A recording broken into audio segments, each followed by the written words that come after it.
not long ago, we spent an evening in Fairfax, Minnesota for some good old-fashioned baseball. And although there was a town team game going on between the Hanska Bullheads and the Fairfax Cardinals, the real attraction was the appearance by the great Harmon Killebrew. I didn't know that this would be the last time I would see one of my boyhood heroes. He was a man so many of us watched and worshipped. To many, including myself, he was the killer. You always paid attention when he walked up to the plate. Your eyes on the TV, your ears to the radio. Years later, I became a member of the media and got to know him on a different level. He turned out to be everything I hoped for and more. And even all these years later, he absolutely loved the game of baseball. Has it ever ceased to amaze you with the popularity of baseball and how people love baseball at every level? You know, no matter what baseball's done to itself, Mike, it's still the greatest game going, and people love the game, and I do too, and I know you do. Yeah, it's just fun to be out, isn't it? I mean, just throwing a ball around is fun. You can't beat being at the old ballpark. Harmon represented all that was special about the game. Truly loved being with the people and always gave them the time. Especially loved being around the kids. What are these guys teaching you, Harm? Well, they teach me about baseball. And the main thing that they were teaching me is to try to keep the game simple. They said that sometimes people try to complicate the game and make it real difficult, but it's really a simple game. They say you just got to catch the ball, you have to hit it, you have to run, and you have to throw, and that's pretty much the way baseball is. He never forgot his roots, growing up in Idaho. We had a skin infield that I played on, and then later we got some grass, but it was mostly a skin infield when I grew up.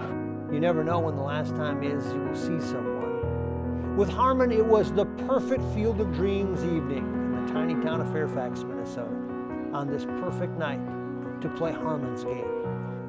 The killer touched many lives, including our good friend and colleague, Ralph Jon Fritz. He covered Harmon Killebrew. And in 2006, on his program Out and About, he spent some time with one of his favorites, Harmon Killebrew. Down through the years, Minnesota's been known as the land of gentle giants. From Paul Bunyan and Babe his Blue Ox, to a guy who could tear the cover off a baseball. Of course, he'd apologize to the baseball later. His name, Harmon Killebrew. Harmon, how are you, man? How are you? It's good to see you. Yeah, how are you? Tony, nice to see you. You made it, huh? Does it surprise you that Harmon Killebrew is as popular today as he was when he was hitting 573 lifetime homers during the 50s, 60s, and 70s?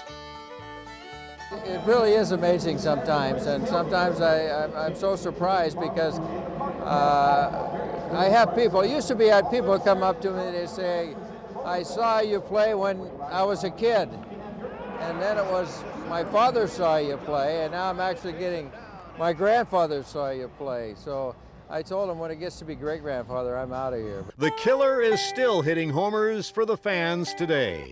People will come up to me and they'll say, well, I was on the tractor cultivating corn when you did such and such, or I was in the milking barn when you hit that home run. And so baseball has such a great history, Ralph, and I think it's different than some of the other sports, and it really is a wonderful game. I just want to tell you how special you are Oh, well. for the state of Minnesota. You're very kind. What's your name? My name is Steve Dusky. Thank you, Steve. City Councilman for Watertown, Minnesota. Oh, Watertown. Fly ball to left, will hit. If it stays fair, it is gone. And it's a long home run for Killebrew, his first of the year. That home run trot that you had was almost like apologetic to the pitcher. I didn't want to put on too big a show because I didn't want the pitcher to get mad at me the next time I had to face him. So that's the way it was in those days. Today it's different. Today is different, all right. Players the likes of Killebrew played for peanuts compared to today's multi-million-dollar deals. So what's the most Harmon ever made in a single season?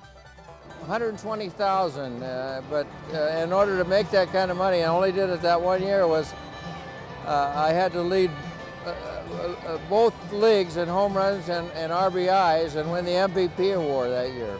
Hit the ball very high, home run wise, I'm talking about now. I remember Herman, we played the All-Star game here. I don't know what year it was. I hit a home run in the first inning, And Harmon came up and hit a home run really high. I remember looking at it and I said, when is he coming down? Then I told Harmon, he lives in Arizona now, and I told him, I said, hey man, what's going on? You're too strong here. I don't know what Harmon would hit with the ball the way it is today. I mean, he was strong.